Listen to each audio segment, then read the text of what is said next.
Kristo, na wasalimu leo Jumapili ya 6 katika kipindi cha Pasaka mwaka 2020. Kwa jina la Baba na la Mwana na la Roho Mtakatifu. Amina. Mtu ni mtu sababu ya mtu. Mtu anaweza akapokea baraka tele maishani mwake, akaona miujiza mingi maishani mwake, lakini bila kumkaribisha Roho Mtakatifu maishani mwake, yote yatakuwa ni bure, sababu hataweza kuishi maisha ya kuonyesha maisha ya upendo na mwenzake, maisha ya baraka, maisha ya miujiza.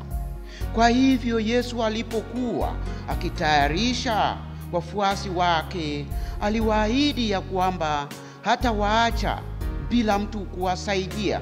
Akawaahidi Roho Mtakatifu kwamba Roho Mtakatifu atakuja kuwasaidia kuishi kama wafuasi wa kweli.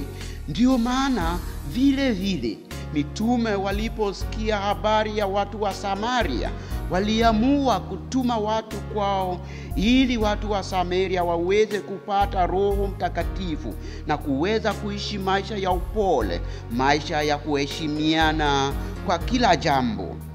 Katika maisha ya Wakristo wa kwanza walipitia mateso mengi, lakini ilifika wakati ambapo waliona kwamba wamechoka. Wengine wakaanza kuamua kutumia njia ya majeuri kujilinda. Ikabidi Petro awaandikia barua kuambia ya kwamba maisha ya Mkristo si maisha ya majeuri. Maisha ya Mkristo ni maisha ya unyenyekevu, maisha ya upole, maisha ya kufuata Yesu Kristo katika upole wake, kuwa na tabu bila majeuri, kuwa na shida bila majeuri.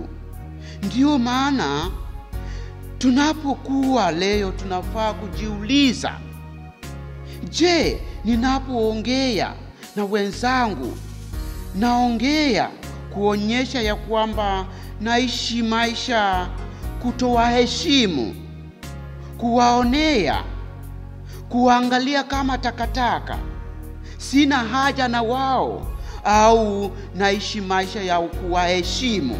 Ninapoongea katika mitandao kama WhatsApp, kama Facebook, kama Twitter, mbele ya watu, naongea kuonyesha heshima kwao au la? Naongea kuonyesha kwamba wao ni muhimu maishani mwangu au la?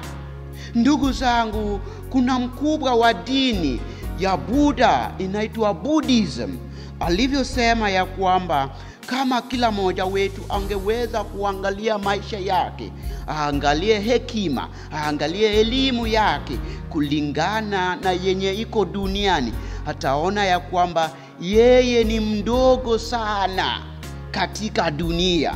Na hiyo itaweza kufanya kila mtu ajinyenyekee mbele ya watu, kila mtu asiwe na kiburi, kila mtu aweze kujua ya kwamba maisha ya kila mmoja wetu ni muhimu. Hakuna mtu yeyote ambaye maisha yake ni bure kati yetu. Ndugu zangu, kulikuwa na mwenda wazimu mmoja, alikuwa akiishi kwa soko moja. Alikuwa mkali sana, watu walikuwa wakimogopa. Wazee na watu wa kijiji wakaamua kumfukuza kwa ile soko. Wakaenda na maumbwa wakamfukuza. Huyu mwenda akaenda, watu wakawa wanaishi kwa ile soko bila uoga tena. Watoto wakawa wanacheza kwa ile soko bila uoga. Siku moja watoto wakaenda wakacheza, wakarudi nyumbani, lakini usiku hao watoto wote 10 wakafa. Sasa mama yao akasema ni mwenzake bibi wa boma ameua watoto wake.